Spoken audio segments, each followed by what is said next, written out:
সম্মানিত দর্শক শ্রোতা, পরম সৃষ্টিকর্তা যিনি অসীম দয়ালু, শুরু করছি তার নামে। 2024 সালের 28শে সেপ্টেম্বর বঙ্গকন্যা শেখ হাসিনার জন্মদিনটা চিরস্মরণীয় হয়ে থাকবে বিশ্বের বুকে। যেসব কারণে চিরস্মরণীয় হয়ে থাকবে তার একটা সারাংশ তুলে ধরার চেষ্টা করছি। বঙ্গবন্ধু শেখ মুজিবুর রহমানের সুযোগ্য কন্যা শেখ হাসিনা। পৃথিবীতে প্রত্যেকটা মানুষ তিনি ফেরেশতা না, আজরাইল না, সুতরাং ভুল ত্রুটির ঊর্ধ্বে কোনো মানুষ নয়। শেখ হাসিনা বাংলাদেশের প্রধানমন্ত্রী এবং বিশ্ব নেত্রী।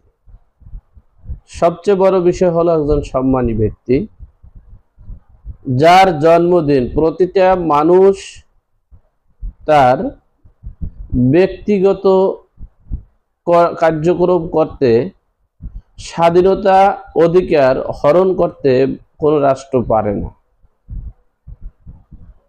জন্মদিন পালন করা এটা তার ব্যক্তিগত বিষয়, তার শুভাকাঙ্ক্ষী, তার পছন্দের লোক, তার আত্মীয় স্বজন এটা পালন করতে পারে।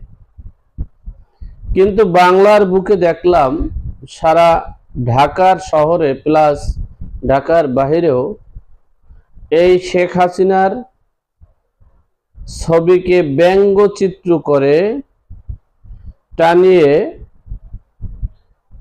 গান গেয়ে স্টাইজ করে তারপরে জুতো মেরেছে। আমি এই জন্মদিন উপলক্ষে এই সারা বাংলাদেশে যে জুতো মেরেছে, এমনকি কোথাও মানে সুষ্ঠুভাবে জন্মদিন পালন করতে দেয়নি প্রশাসন এবং সমন্বয়কারীদের লোকজন। আমি এই দেশবাসী প্লাস আইন শৃঙ্খলা রক্ষাকারী বাহিনী প্লাস সকলের জাতির কাছে আমার প্রশ্ন, কোন ব্যক্তির, সাবেক রাষ্ট্রপতি, সাবেক স্বরাষ্ট্রমন্ত্রী, সাবেক প্রধানমন্ত্রী থাকাকালীন অবস্থায় অথবা জীবিত অবস্থায় যদি জন্মদিনের সময় এই রকমের জুতো পিটা এবং ব্যঙ্গচিত্র তৈরি করে জুতো পিটা করা হয়েছে, এরকম যদি কোনো প্রমাণ থাকে, আগে সর্বপ্রথম এই সংস্কারটা আগে করা দরকার, যে তাদের আইনের আওতায় এনে সর্বোচ্চ শাস্তি দেওয়া দরকার। আর যদি এরকমের অবস্থা না করা হয়ে থাকে, তাহলে এই বঙ্গকন্যা শেখ হাসিনার জন্য এই যে অবস্থা করা হয়েছে, দেশের যে করুণ অবস্থা, করুণ পরিণতির অবস্থা যে করা হয়েছে, সেটা জাতির কাছে আমি প্রশ্ন রেখে গেলাম। বাট 15 বছর যারা যত অপকর্মের সাথে জড়িত ছিল তাদেরকে বিচারের আওতায় আনতে হবে, সে যে পরিবারের হোক না কেন, সে রাজ পরিবারের হোক আর ফকির পরিবারের হোক, সে যে পরিবারের হোক না কেন, তাকে আইনের মাধ্যমে, কোনো ব্যক্তি আইন হাতে তুলে নিতে পারে না। সেটা দেশ না, একটা দেশের কালচার হতে পারে না যে আইনের শাসন একজন ব্যক্তি মানে জনগণের কাছে। আইনের গতিতে চলবে, একজন অপরাধীকে আইনের মাধ্যমে তাকে শাস্তি দিতে হবে।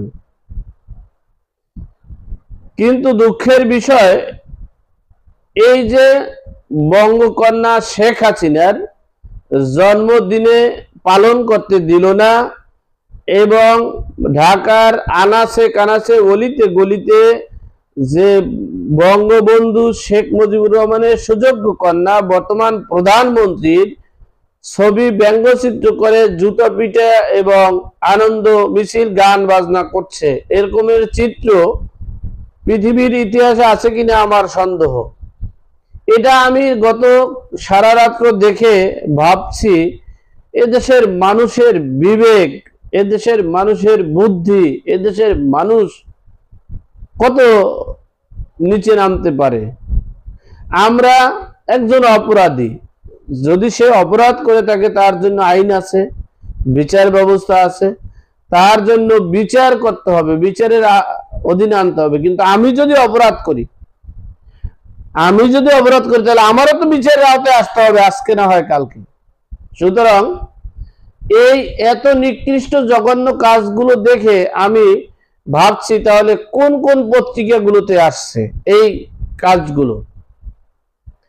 বাংলাদেশের প্রায় জাতীয় পত্রিকা আমি 10টা পত্রিকা কিনছি, এই পত্রিকাগুলো দেখাবো। কোন পত্রিকা এবং কোন মিডিয়াতে এগুলো আসেনি যে শেখ হাসিনার ছবি ব্যঙ্গচিত্র করে জুতা পিটা করছে, পোড়াইছে, আনন্দ মিছিল করছে, গান বাজনা করে পোড়াইছে, জুতো পিটা করছে।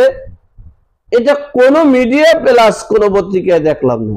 তাহলে কি বাংলাদেশের সকল মিডিয়া এবং পত্রিকা কি বিলুপ্ত হয়ে গেছে, নাকি বর্তমান উপদেষ্টা মণ্ডলীদের অধীনে চলে গেছে? এটাই এখন জাতির কাছে প্রশ্ন। তারা এই গত 15 বছরে বলেছিল মিডিয়া একজনের হাতে নিয়ন্ত্রিত হচ্ছে।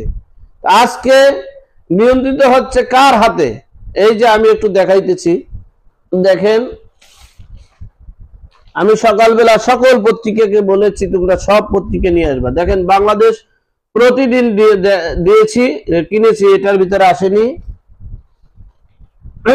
অনেকগুলো পত্রিকা, 2-3টে দেখাই। যুগান্তর পত্রিকা দেখলাম, সেটাও কোনো নিউজ আসেনি। শেখ হাসিনার জন্মদিন কেমন হয়েছে। এরপরে দেখেন বাংলাদেশ প্রথম আলো পত্রিকা সহ অনেক পত্রিকা আমি রেখেছি, যে পত্রিকাগুলো কোনো পত্রিকা আসেনি বঙ্গবন্ধুর কন্যা শেখ হাসিনার জন্মদিন কিভাবে পালিত হচ্ছে। এরপরে কোন মিডিয়া, কোন টেলিভিশনেও দেখিনি যে তার এই ছবি ব্যঙ্গচিত্র করে জুতো পিটা করেছে, পুড়িয়ে ফেলছে, হ্যাঁ, এরপরে তার শেখ হাসিনার চামড়া দিয়ে ডুগডুগি বাজাবে, নানান কিছু। সেটার প্রমাণ আমরা ভিডিওর সামনে দেব, আপনারা দেখে নেবেন। তো এখন বলতে চাচ্ছিলাম, আমরা সকল অপরাধীর বিচার আইনের মাধ্যমে হোক, এটা আমরা চাই। এবং আরো প্রশাসনের কাছে জোরালো অনুরোধ থাকবে, বাংলাদেশের জন্য আর একটাও অপকর্ম না হয়। যে কেউ যদি অপকর্মের সাথে সম্পৃক্ত থাকে তাকে আইনের আওতায় এনে শাস্তি দিতে হবে। দেশের সম্মানী ব্যক্তিকে সম্মান দিতে হবে। যদি তিনি অপরাধ করে থাকেন তাহলে অপরাধের বিচার করতে হবে। সে যে পরিবারের হোক, সে শেখ পরিবারের হোক, রাজ পরিবারের হোক, ফকির পরিবারের হোক, যে পরিবারের হোক, মুন্সি পরিবারের হোক, যে পরিবারের হোক না কেন, তিনি যদি অপরাধ করে সেই অপরাধের বিচার আইনের মাধ্যমে হতে হবে। কোনো ব্যক্তির কাছে, কোনো গোষ্ঠীর কাছে, কোনো দলের কাছে বিচার করার অধিকার নাই। সুতরাং সর্বোপরি আমি সেনাবাহিনী সহ সকল বাহিনীদেরকে অনুরোধ করব, আপনারা একটু সক্রিয় হন। দল মত নির্বিশেষে সব কিছু ভুলে গিয়ে সকল অপরাধের বিরুদ্ধে রুখে দাঁড়ান। দেশে নৈরাজ্য সৃষ্টি করিয়েন না। আপনারা নিজেরাই দেশে নৈরাজ্য সৃষ্টি করিতেছেন। শেখ হাসিনার ছবি ব্যঙ্গচিত্র করে জুতো পিটা করেছেন। শেখ হাসিনার সমর্থক বাংলাদেশের 10 কোটি প্রায়। এই সমর্থকরা কি বসে থাকতো না, কিন্তু তারা আইন নিজের হাতে এখনো তুলে নেয়নি। মনে রাখবেন, মানুষ যখন পিঠ দেয়ালে ঠেকে যায় তখন কিন্তু কিছু করার থাকে না। তো আপনাদেরকে বলবো, আপনারা এমন কোনো কর্ম করিয়েন না যে কর্মের ফলে বাঙালির 10 কোটি মানুষের পিঠ দেয়ালে ঠেকে যাবে। যাতে বাঙালি সহজে এবং যেভাবে বর্তমানে আছে সেভাবে থেকে দেশের সকল অপকর্ম থেকে বেরিয়ে এসে একটা সভ্য জাতি হিসেবে রূপান্তর করার জন্য সকলের প্রতি জোরালো অনুরোধ রেখে আজকের মতো সংক্ষেপে শেষ করলাম। ভালো থাকবেন, সুস্থ থাকবেন, সকলের কাছে দোয়ার দরখাস্ত রইল।